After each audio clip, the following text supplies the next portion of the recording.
Muchas gracias, hermano. Es un honor, un privilegio estar acá con ustedes en esta mañana y disfrutar de la palabra de Dios. Me sentí muy orgulloso de haber sido el maestro del Pastor Enrique y escucharle predicar y no tener que calificarle, sino de que sentarme a disfrutar la predicación y sentir ese orgullo de recibir edificación a través de un alumno mío, así que es una gran bendición estar acá con ustedes. Pablo dice ahí a los Corintios: a todos me he hecho de todo para que de todos modos salve a algunos. Y ese versículo, ese concepto ha sido distorsionado mucho en nuestros tiempos. La forma en que se enseña o se habla de ese versículo es de que, bueno, si nosotros queremos alcanzar al mundo, entonces tenemos que hacernos como la gente del mundo. Si yo quiero alcanzar a la gente, una pandilla que tienen tatuajes por todos lados, así que tengo que hacerme de ellos, hacerme tatuajes para que me vean como más uno de ellos y que sean más tal vez atraídos a escucharme. Y si hoy en día lo que se promueve por el mundo es el feminismo, pues mejor hay que nombrar una pastora acá, ¿no? Para que la gente sienta más cómodo. Y si en el mundo se dice de que a los niños nunca debemos decirles que no, sino que debemos inflar su ego y hacerles sentir bien y nunca corregirlos, pues vamos a tratar bien a la gente, vamos a hablar bien de ellos, exaltar su ego, hablar del hombre y el lugar del hombre por encima de toda la creación para que la gente sienta más cómodo, ¿no? Y entonces hacemos encuestas y vemos cuáles son las cosas que son de moda en el mundo. Y vamos a tratar de copiar esto. Y si este tipo de música es de moda, entonces vamos a copiar esa música para que la gente entre y sean atraídos por esas cosas. Y el problema es de que es lo opuesto de lo que Dios quiere que hagamos. Es lo opuesto de lo que Pablo está diciendo en ese texto. En ese texto Pablo está hablando de todas las libertades que tiene en Cristo, de los cuales Él se priva para poder alcanzar a la gente. Está hablando de que yo tengo libertad en Cristo para comer de todo, pero si estoy sentado al lado de un judío, yo no voy a comer carne ofrecida a ídolos, yo no voy a comer tocino con ellos porque puede ser un tropiezo. Si estoy con un gentil que piensa de una forma, entonces yo no voy a gozar de mis libertades porque no quiero ofender, yo quiero alcanzarlos para Cristo. Entonces no está hablando de las libertades que podemos usar para alcanzar a la gente, está hablando de las cosas que debemos de privarnos para poder alcanzarlos. Porque la idea acá en la iglesia no es tratar a ver qué tan semejantes al mundo podemos llegar a ser, sino qué tan celestiales, ¿no? Nosotros queremos copiar la adoración celestial, no la cultura mundana. Entonces, estamos hablando de eso, de la necesidad de exaltar la palabra de Dios, porque es la palabra de Dios que nos revela y nos explica cómo es que debemos hacer las cosas en la iglesia. Y eso es el tema que me toca, de hablar de la palabra y la iglesia.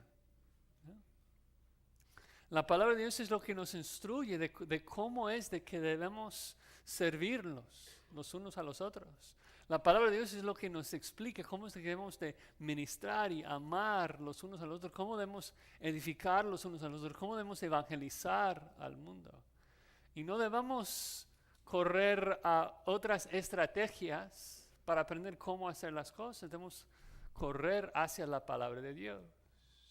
Porque la palabra de Dios, como bien escuchamos en la primera hora, la palabra de Dios es el único medio que Dios usa para obrar en este mundo. Amén. Dios salva, pero ¿cómo es que salva? ¿Por qué medio? ¿No? Pablo nos dice en Romanos 10 de que la fe viene por el oír la palabra de Dios. A lo mejor suena incluso duro decirlo, pero si yo les pregunto, ¿Dios puede salvar a tu vecino sin la palabra sin el Evangelio? La respuesta es no, porque iría en contra de su naturaleza, iría en contra de su palabra. Sería una mentira de su parte hacerlo.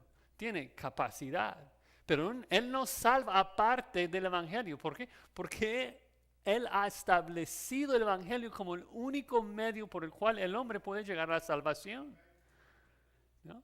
En la misma manera, si preguntamos, oye, ¿cómo es de que el cristiano llega a ser más santificado, más transformado a la imagen de Jesucristo? Pues Jesucristo nos dice, santifícalos en tu palabra. Según Timoteo 3:16, toda la escritura es inspirada con el propósito que el hombre sea perfecto, plenamente enterado, capacitado para toda buena obra. Es el único medio que Dios usa para santificarnos, para que podamos edificarnos los unos a los otros. Es la palabra de Dios, el único medio. Entonces estuve batallando en mi mente cómo exhortarles a confiar en esto, de que es solamente la palabra de Dios, de que como Pablo dice en Efesios, la iglesia es el sostén y baluarte de la verdad, de que eso es nuestra única misión, es sostener en alto la palabra de Dios. O sea, cuando Pablo define la misión y el propósito de la iglesia, dice que la iglesia es sostén y baluarte de la verdad. Eso es nuestra misión como iglesia, ¿no? El mundo no tiene la verdad, nosotros tenemos la verdad. Y nosotros tenemos que mantenerla en alta y predicarla, enseñarla, vivirla, obedecerla, memorizarla, meditar en ella. Entonces, pensaron en eso, bueno, hay muchos textos que hablan de esto, pero son textos que ustedes saben, ¿no? De que somos salvos por la palabra, somos santificados por la palabra. Y pensé que a lo mejor una estrategia sabia sería verlo al revés y amonestarlos, exhortarles, al mostrarles el juicio que recibimos cuando no tratamos a la Biblia así. Cuando buscamos hacer las cosas con nuestra propia metodología en vez de obedecer la palabra y predicarla. Entonces quisiera que me acompañaran en Números capítulo 20. Números capítulo 20. Donde estaremos viendo a un hombre de Dios, un hombre temeroso de Dios, Moisés, un amigo de Dios, que en un momento de debilidad en su vida pensó que sabía de una mejor estrategia. Pensó que tenía una mejor idea de cómo servir al pueblo de Dios. Y luego vamos a ver cómo es de que Dios ve a ese acto de incredulidad. Y eso es mi oración, que nosotros salgamos de acá entendiendo lo que es cuando nosotros pensamos que sabemos una mejor estrategia que la palabra de Dios. De que si tú lees, predica la palabra y vas y haces algo diferente, es porque no crees en Dios. Es porque te estás haciendo rebelde contra la palabra de Dios y estás entrando en lo que es la incredulidad, porque no crees en el poder de la palabra para cambiar vidas. ¿Sí? Si tú recorres a otro medio, a otra estrategia, es porque no crees en este libro, no crees en el poder de este libro para transformar vidas. Así que vamos a leer los primeros 13 versículos, es una historia conocida. Vamos a estar concentrándonos en los versículos del 10 al 13, pero quisiera dar lectura a los primeros 9 versículos también para darnos algo del contexto, lo que está pasando. Eso es lo que dice la palabra de Dios en Números capítulo 20.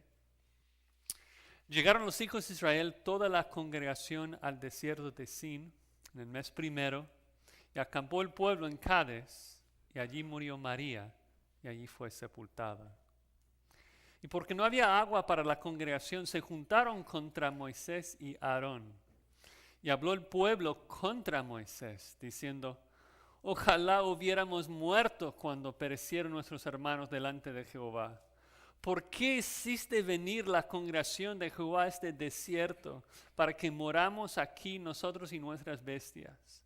¿Y por qué nos has hecho subir de Egipto para traernos a este mal lugar? No en lugar de sementera, ni de higueras, de viñas, ni de granadas, ni aún de agua para beber. Y se fueron Moisés y Aarón delante de la congregación a la puerta del tabernáculo de reunión y se postraron sobre sus rostros. Y la gloria de Jehová apareció sobre ellos. Y habló Jehová a Moisés diciendo: toma la vara y reúne la congregación, tú y Aarón tu hermano, y hablad a la peña a vista de ellos. Ella dará su agua y les sacarás aguas de la peña y darás de beber a la congregación y a sus bestias. Entonces Moisés tomó la vara de delante de Jehová como él le mandó. Y reunieron Moisés y Aarón a la congregación delante de la peña y les dijo: oíd ahora, rebeldes, ¿os hemos de hacer salir aguas de esta peña? Entonces alzó Moisés su mano y golpeó la peña con su vara 2 veces. Y salieron muchas aguas, y bebió la congregación y sus bestias. Y Jehová dijo a Moisés y a Aarón: por cuanto no creísteis en mí para santificarme delante de los hijos de Israel, por tanto no meteréis esta congregación en la tierra que les he dado. Estas son las aguas de la rencilla por las cuales contendieron los hijos de Israel con Jehová, y él se santificó en ellos. Señor, estamos acá delante de estas palabras que nos dan temor, nos da pavor, nos habla de tu santidad, de tu perfección, de tu juicio, de tu imparcialidad. Te rogamos, Señor, de que obres en nuestros corazones, que nos hagas ver tu perfección, que nos ayudes a arrepentirnos delante de ti y vivir también en santidad delante de ti. Perdónanos, Señor, porque muchas veces hemos buscado hacer las cosas a nuestra manera y no de acuerdo a tu palabra. Y danos fuerza, Señor, no solamente para entender este texto, sino de ponerlo en práctica, de siempre buscar creer en ti para poder obedecerte en todo al pie de la letra, para que tu nombre sea santificado y glorificado en esta tierra, porque pedimos estas cosas en el nombre de Cristo Jesús. Amén. Quisiera rápidamente señalar algunas cosas que ocurren en los primeros 9 versículos antes de entrar en la sección que nos va a tocar. Notamos en el primer versículo de que María muere. Esto es la hermana de Moisés. Seguro fue algo muy duro para Moisés ver a su hermana morir. Y si vemos la cronología interna del libro, porque Aarón también muere al final de esa historia, nos damos cuenta de que ya han pasado los 40 años en el desierto. Entonces, la gente que se está quejando acá no es la primera generación que salió de Israel, es la segunda generación que han vagado en el desierto ya 40 años. Entonces, Moisés ya ha lidiado con las quejas de Israel 40 años. esperando que ahora la segunda generación que va a entrar en la tierra prometida iba a ser diferente y resulta que es idéntica. Ellos se quejan. Se quejan obviamente en contra de Moisés, como se ha quejado contra él todo ese tiempo. Y es increíble cómo Moisés reacciona, por lo menos de manera inmediata, ¿no? De que él va a la presencia de Dios y ¿qué voy a hacer? Y pide ayuda y reacciona bien aparentemente, ¿no? Y esto es increíble para mí porque o sea, lo que ellos están diciendo, sus quejas son tan fuertes. O sea, básicamente le están llamando un mentiroso, ¿no? Cuando ellos dicen, por ejemplo, en el versículo 5, acá no hay higueras, no hay granadas, no hay viñas, es de que esas son las 3 frutas específicas que Moisés dijo que iba a haber en la tierra prometida. Y ellos están diciendo, no hay nada, de lo que tú nos hablaste no hay nada, es puro arena acá. Y vamos a morir. Sería mejor regresar y ser un esclavo de Faraón que ser un siervo de Jehová. Es mejor regresar. Fue muy difícil, ¿no? Ellos están murmurando en contra de Moisés. Y esto es siempre la forma que ocurre. Cuando la gente no recibe lo que quisiera recibir de parte de Dios, pues culpan al mensajero. Los que somos pastores lidiamos a veces con esa realidad, ¿no? Pero ellos están murmurando, ellos se están quejando, ¿no? Y lo interesante es de que por lo menos de manera inmediata Moisés responde como siempre, con humildad, con mansedumbre, va a la presencia de Dios con la cara al suelo, pide ayuda. Dice, ¿qué hago? Y Dios en los versículos 7, 8, da 3 mandatos así tan simples como siempre son los mandatos de Dios, ¿no? De que tú vas a reunir a la gente, tú vas a hablar a la peña y agua va a salir. Curioso, a veces complicamos las cosas tanto, ¿no? La palabra de Dios es clara, es sencilla, es pura como escuchamos, no es complejo. O sea, es predicar la palabra, es exponer lo que dice. Y nosotros por no creer en ella, por querer hacer las cosas como nosotros consideramos, le tergiversamos, torcemos, ¿no? Pero los mandatos de Dios son claros. La otra cosa que creo que uno se observa, en particular si ha estado leyendo números, es la gran misericordia de Dios acá. De que, o sea, cuando ves lo que Dios ha hecho para su pueblo desde Éxodo, de que todas las plagas y cruzan el Mar Rojo y, o sea, están en el desierto unos días y ya se están quejando y ya quieren volver y todas las contiendas y la gente tratando de pelear contra Moisés y Dios una y otra vez teniendo misericordia. Y uno dice, ok, luego Dios decide juzgar a la primera generación, 40 años pasan. Esa gente es idéntica, igual de pecador, pero Dios en su bondad decide, por su soberana elección, Él decide permitir que la segunda generación entre en la tierra prometida. El punto que vemos acá es de que la razón de por qué la segunda generación entra en la tierra prometida no es porque son mejores que la primera generación. Son las mismas murmuraciones, el mismo pecado, son idénticos a sus padres. La única razón de por qué la primera generación muere en el desierto y la segunda generación entra es por la soberana decisión de Dios de que Él decide mostrar misericordia a los que quiere mostrar misericordia. Pero ahí es donde vemos el problema. Y eso es lo que vamos a ver entrando ahora en el punto.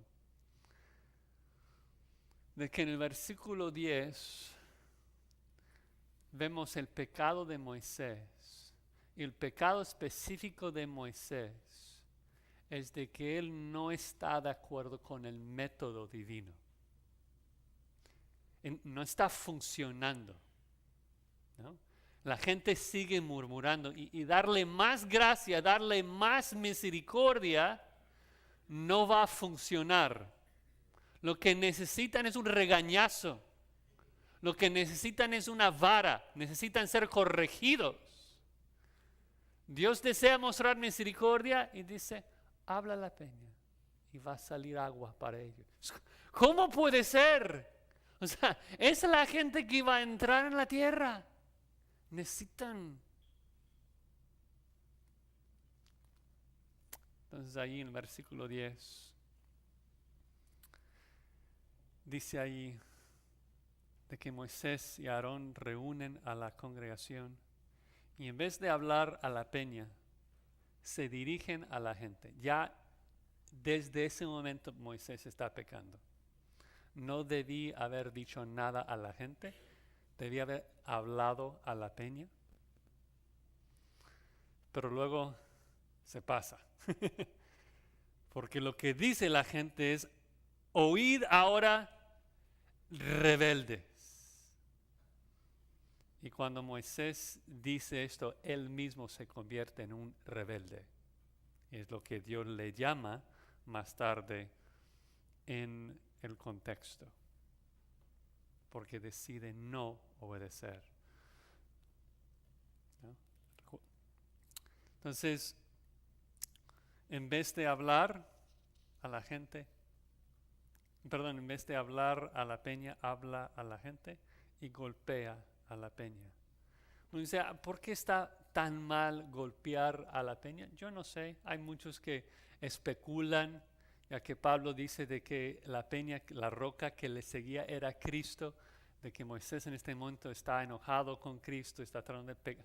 No sabemos esas cosas, no es sabio especular, no necesitamos saber. El punto es lo que el texto dice de que Moisés simple y sencillamente no obedeció los mandatos de Dios. No obedeció. Ahora, lo curioso además del hecho de que Moisés habla a la gente, los llama rebeldes, es de que también dice eso de que os hemos de hacer salir agua de esta peña. No sé ustedes, pero la verdad es que me suena muy diferente a la costumbre de Moisés antes. Por ejemplo, en Éxodo 14, cuando Moisés participa allí en el milagro que Dios hace, él dice, ved ahora la salvación que Jehová hará hoy con vosotros. No, ved la salvación que hemos de haceros hoy. Jehová y yo hacemos un buen equipo. ¿Os hemos de hacer salir agua de esta peña? Como que él se está poniendo por encima de la gente tal vez. No sabemos, pero lo que sabemos es de que acá Moisés está portándose más como un incrédulo, más como un rebelde que un hombre de Dios, ¿no? Y es una tristeza, ¿no? De que Moisés decide hacerlo a su manera, decide gritar a la gente, decide golpear a la peña, que es algo curioso. Es algo que funcionó antes, ¿no? La vez anterior Dios le había instruido a que golpeara la peña. Pero esta vez no, esta vez Dios quiso mostrar misericordia. Y el punto es de que no depende de nosotros decidir cómo y cuándo hacer las cosas. Dios establece esto en su palabra. Dios nos ha dado instrucciones tan claras de cómo ministrar a la gente y debemos obedecer, ¿no? El heraldo tiene un solo cargo, es de proclamar el mensaje del rey y solamente el mensaje del rey y a la forma que el rey desea, ¿no? Y no tenemos que entender todo el porqué. Dios no tiene que explicarnos las implicaciones y las razones de por qué es necesario hacerlo como Él demanda. Él es el rey, nosotros somos los heraldos. No nos toca saber todo el porqué, nos toca proclamar su mensaje exactamente como Él explica. Entonces, simple y sencillamente Moisés no proclamó la palabra de Dios como Dios había ordenado. Él obedeció, entre comillas, Moisés obedeció, pero a su manera. Y obedecer a su manera, de acuerdo a Dios, es rebeldía e incredulidad. Hay tanta aplicación ahí. Es primero un fuerte llamado de conocer las instrucciones de Dios. O sea, ¿cómo vas a obedecer a Dios al pie de la letra si no conoces las letras? Imposible. Pero hay que obedecer sin cuestionar, sin dudar, sin ajustar. Aunque parezca torpe, aunque parezca tonto, aunque parezca que no va a funcionar. O sea, ¿qué relación hay entre hablar con una roca y proveer agua para una multitud? O sea, explícame la lógica de esto. Explícame la conexión de cómo va a ayudar a hablar a una roca, o sea, para proveer agua para millones de personas. No hay ninguna lógica ahí. Cuando Dios hace milagros, rompe la lógica, ¿no? Nosotros solamente nos toca obedecer. Y lo más curioso para mí cuando leo este pasaje es la forma, antes de juicio, la forma inmediata que Dios responde al pecado de Moisés. Ahora, lo que muchos de nosotros pensaríamos es de que el momento que Moisés dice, oíd rebeldes, y luego golpea la peña, es de que por ese acto de desobediencia, entonces el agua no iba a salir, ¿no? Porque pensamos de que si obedecemos, Dios bendice, y si desobedecemos, Dios no bendice. Esto es el evangelio de la prosperidad. Dios es soberano, Dios hace lo que Él quiere en los cielos y en la tierra, ¿sí? Lo curioso del pasaje es de que Moisés se hace rebelde, es un incrédulo en ese momento, decide desobedecer, dice, oíd ahora rebeldes, golpea la peña y luego dice que el agua abundantemente salió. Y ahí es donde el incrédulo justifica su rebelión. Porque dices, ¿ves cómo funcionó? Nombramos a la pastora y ahora la iglesia se llenó. ¿Ves los resultados? Dios está bendiciendo esto, ¿sí? Y mi hijo antes como que era muy rebelde, y sé que la palabra de Dios dice que debo aplicar la vara de corrección. Sé que la Biblia me dice que debo criarlo en la amonestación, instrucción del Señor, pero ¿sabes qué? El psicólogo me ha dado una mejor estrategia, y cuando yo apliqué en mi casa las reglas que el psicólogo me dio, ¿sabes qué? El niño se porta ahora mucho mejor, ¿sí? Y entonces usamos la bendición de Dios, usamos la misericordia de Dios como un pretexto, como una justificación de nuestra incredulidad.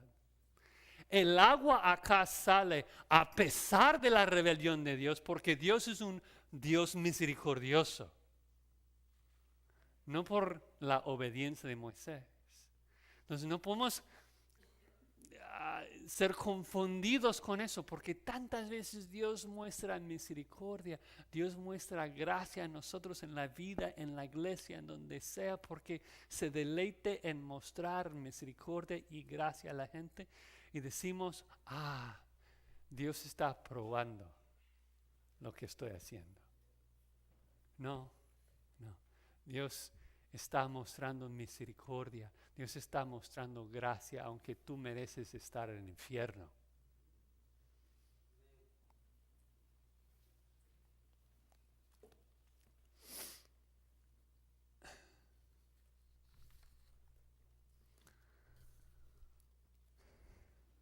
Entonces no podemos justificar nuestro pecado,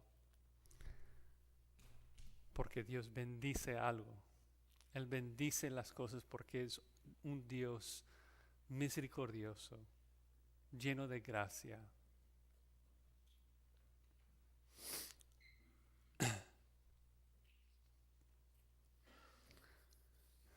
Ahora, quisiera no solamente ver el pecado de Moisés, ya lo hemos visto en el versículo 11. Ahora pasemos a ver cómo Dios disciplina a Moisés. O sea, Dios decide bendecir a la gente y darles su agua. Pero ahora veamos cómo es de que Dios ve la incredulidad de Moisés, cómo es de que Dios ve el pecado de Moisés. En el versículo 12 dice que Jehová dijo a Moisés y a Aarón: por cuanto no creísteis en mí para santificarme delante de los hijos de Israel, por tanto no meteréis esta congregación en la tierra que les he dado. A veces estamos tan familiarizados con una historia que no nos afecta como debe de afectarnos. Yo no sé si se acuerdan de la primera vez que leyeron esa historia. Yo no recuerdo la primera vez que lo leí. Seguro en la escuela dominical de los 6 años o algo así. Entonces, no me acuerdo cómo es de que me afectó, pero recuerdo muy bien las caras de mis hijos cuando estuvimos en casa leyendo la Biblia. Y, o sea, Moisés, un hombre escogido desde su nacimiento, un hombre que habla cara a cara con Dios. Todo el mundo desobedece a Dios, menos Moisés. Todo Israel, idolatría, adorando un becerro de oro, pensando que están adorando a Jehová. Pero no Moisés. Moisés está ahí, muéstrame tu gloria. Dios está listo para matar a Israel y empezar una nueva nación con Moisés. Y Moisés, no. Señor, piensa en tu gloria, piensa en tu reputación. La gente va a pensar que no pudiste salvar a tu pueblo. Perdónalos, Señor, por la gloria de tu nombre. Y Moisés ruega por la gente. Aún su propio hermano Aarón, su propia hermana Miriam se levanta contra él, ella queda lepra. O sea, gente que busca su poder. Dios, o sea, Moisés habla, dice, a ver si Dios realmente está respaldándome. Si Dios me está respaldando, la tierra va a abrir y va a comer a esa gente. Y sabes que Dios lo hace. ¡Wow! Y los milagros que Dios hace por medio de Moisés. Se enfrenta al faraón, el líder más fuerte. O sea, es increíble. Y además de todo el poder que tenía, la autoridad que tenía, la Escritura dice que Moisés era el hombre más manso de la tierra. O sea, es un personaje impresionante en la Escritura. En Apocalipsis, Juan nos dice que en el cielo se canta la canción de ¿quién? De Moisés. Y llegamos acá. Moisés, el que había sacado a la gente de Egipto para guiarlos a la tierra prometida. Y estamos en el año 40. Estamos unos meses de cruzar. Y Moisés golpea la peña en vez de hablarla. Y Dios dice, ya, vas a morir. Y cuando Moisés luego pide una segunda vez en Deuteronomio, dice, pero ¿de verdad que no? Y Dios dice, basta, no me hables ya de eso, vas a morir. Y leemos eso, es como que nos parece un poco mal, como si fuera injusto que Dios lo juzgara. Y me pregunto por qué es cuando leemos esta historia de que nos parece demasiado severo que Dios juzgara a Moisés así. Y creo que la razón, una de las razones principales, es porque pensamos que Dios juzga como nosotros, con cierta parcialidad. O sea, este es su amigo. ¿Cómo va a juzgar a su amigo en la misma manera que juzga a los rebeldes? Pero Dios no muestra parcialidad. No es de que Dios va a tratar de a ti como pastor diferente a la forma en que trata a otros porque tú has trabajado tanto para su nombre. ¿No?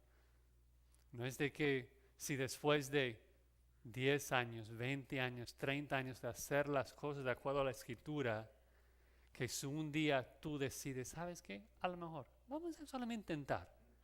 Vamos a intentar hacerlo, otra estrategia fuera de la Biblia, ¿no? Para ver cómo nos va. De que de alguna manera podrás haber aumentado crédito con Dios a lo largo de esos 10, 20, 30 años y ahora te lo va a perdonar. Dios es justo, Dios es santo, Dios es perfecto. Dios no tolera el pecado en nadie. Si Dios juzga a Moisés así, que hablaba con él cara a cara, o sea, olvídalo. O sea, y creo que es parte del punto. Creo que es parte del punto. Si ni aún con Moisés Dios muestra parcialidad, cuánto menos tú y yo. ¿No? Moisés pecó y las consecuencias eran completamente irrevocables. Tantas veces nosotros que estamos en la iglesia, que somos cristianos, que recibimos gracia sobre gracia y perdón todos los días, pensamos de que podemos pecar y no incurrir ninguna consecuencia. Ok, bueno, voy a pecar y luego voy a confesar. Y por el Juan me dice, si confesamos nuestros pecados, Dios es fiel y justo para perdonarnos y limpiarnos de toda maldad. Así que Dios me va a perdonar. No os engañéis, Pablo dice Gálatas 6. Dios no puede ser burlado. Todo lo que el hombre sembrare, eso también va a cosechar, eso también segará. ¿No? Si siembras para la carne, vas a cosechar consecuencias. Es seguro que no habrá ninguna condenación en la eternidad, pero acá sí. O sea, Moisés hoy en día no está pagando las consecuencias de su pecado, está en gloria, pero acá sí hubo consecuencias y una pérdida de recompensa en el cielo por su desobediencia. Bueno, dice por cuanto, versículo 12, que Jehová le dijo a Moisés, Aarón, por cuanto no creíste en mí. Otra vez es un acto de incredulidad. Y sería bueno verlo así.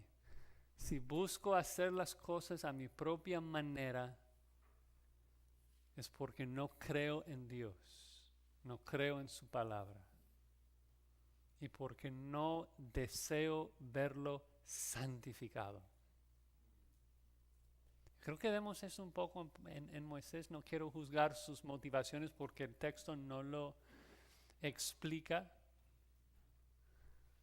Pero ¿no crees de que cuando Moisés dice así, oíd ahora rebeldes, os hemos de sacar agua de esta peña?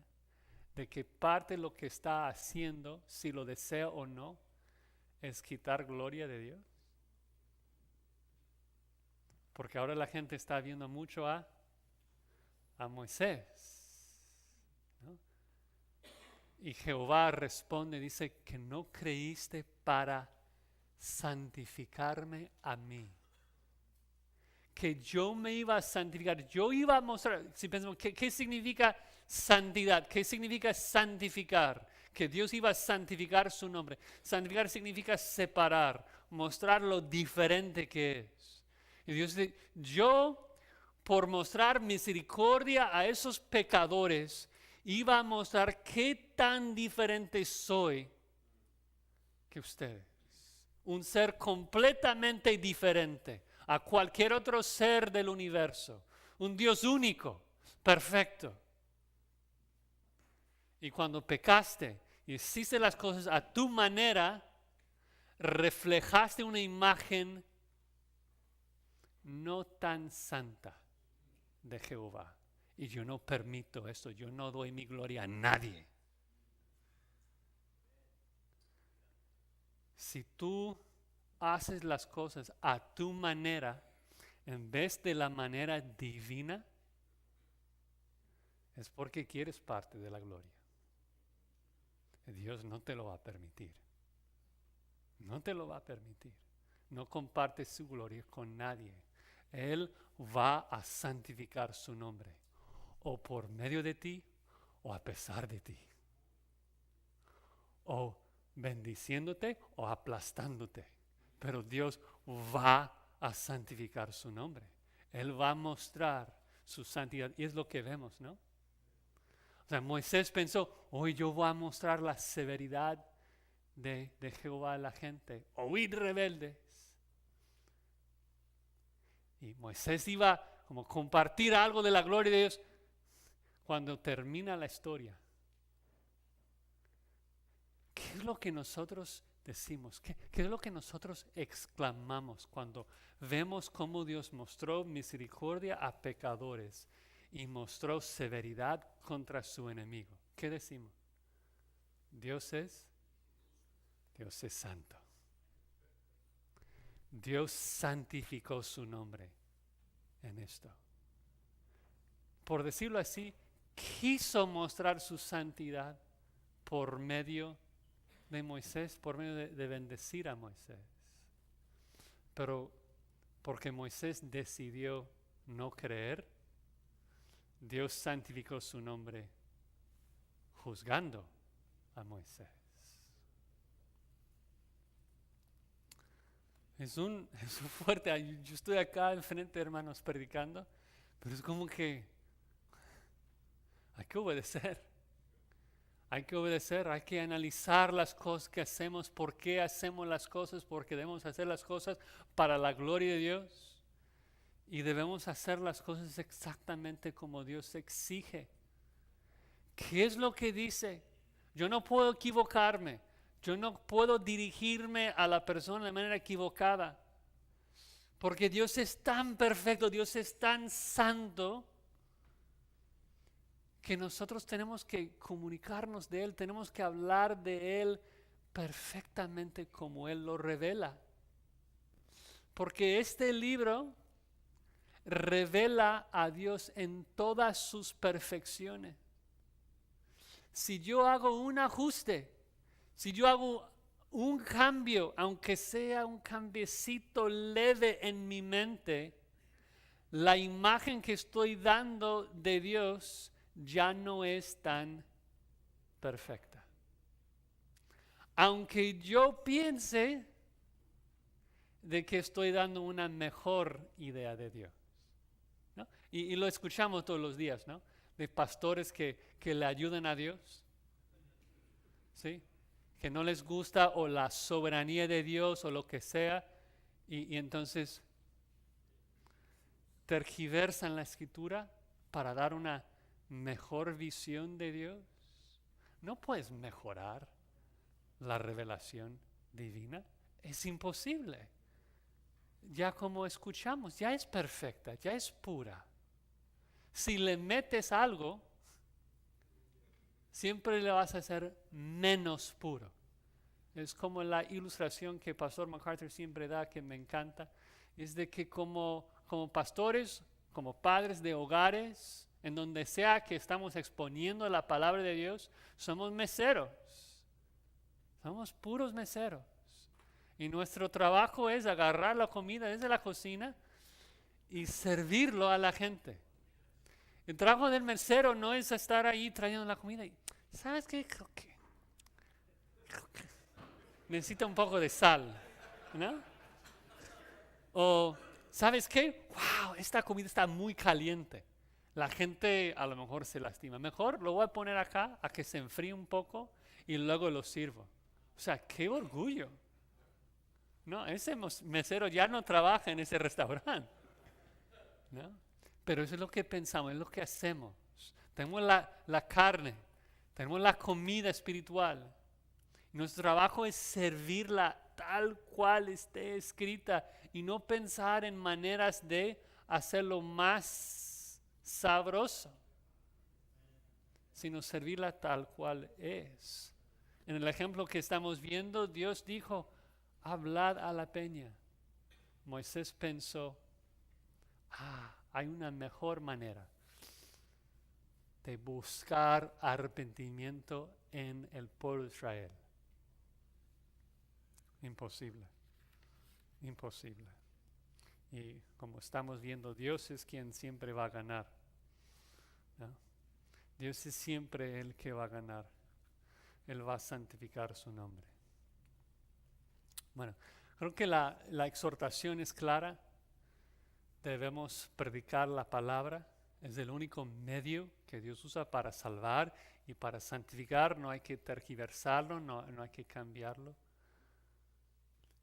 Porque si no lo hacemos, si no predicamos la palabra, si buscamos hacerlo de otra manera, Dios nos va a juzgar y lo va a hacer con imparcialidad.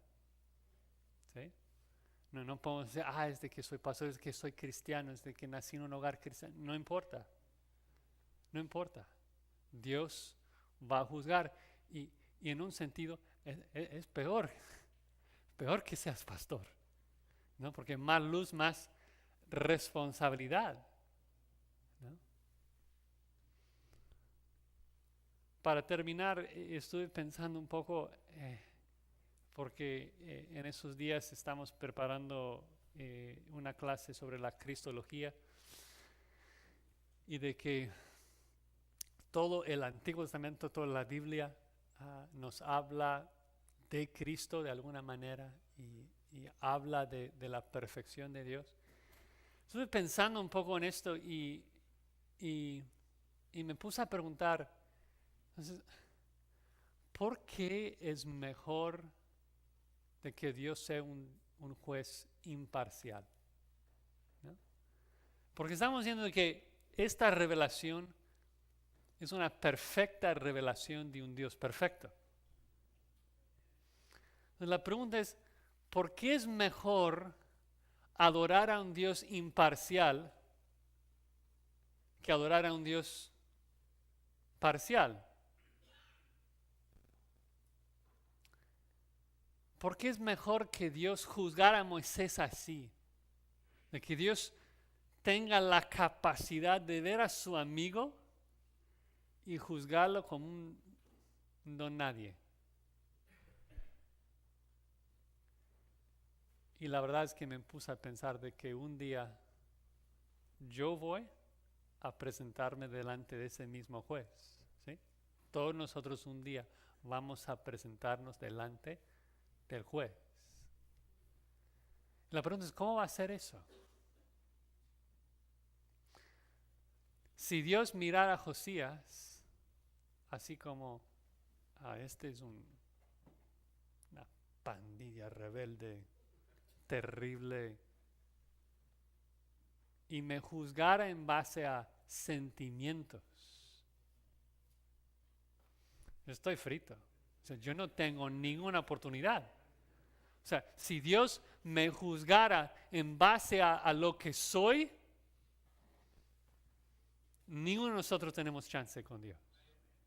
La única esperanza que tenemos de llegar a la gloria, de llegar a la nueva Jerusalén, es si Dios tiene la capacidad de ver esta cara, pero juzgarme de manera imparcial en base a la justicia de Cristo.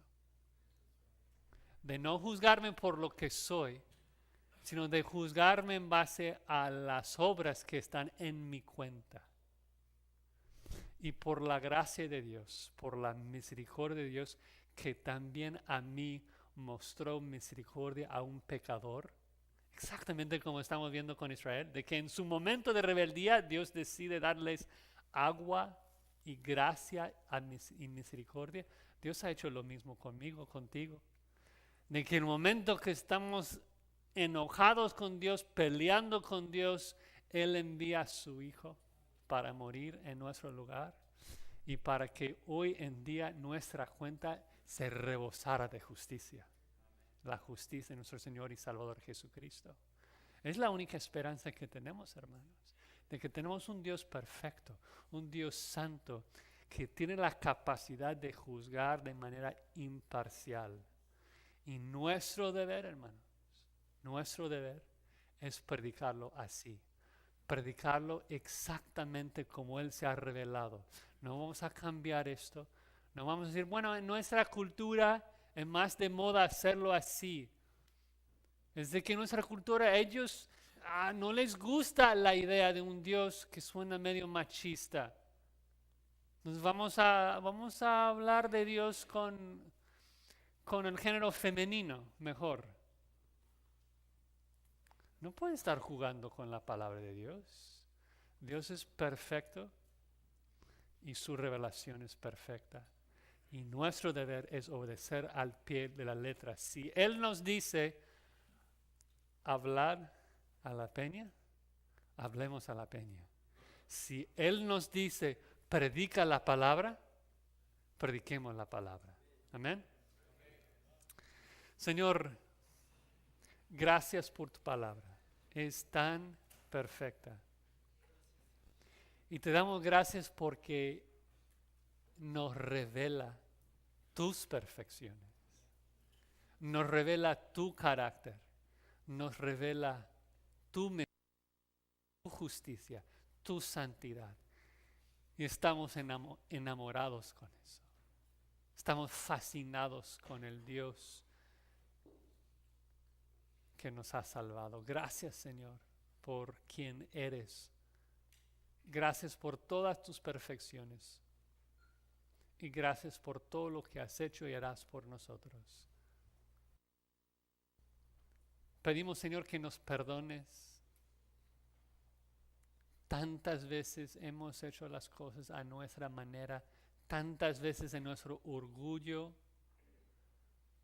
Hemos hecho las cosas de acuerdo a una humana sabiduría, pensando que daría mejores resultados, en vez de hacer las cosas como tú nos mandas en la palabra.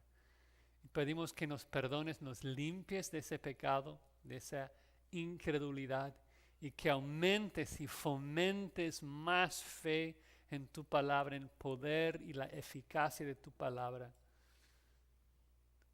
para que te obedezcamos exactamente como tú nos pides. Pedimos esas cosas en el nombre de Cristo Jesús. Amén.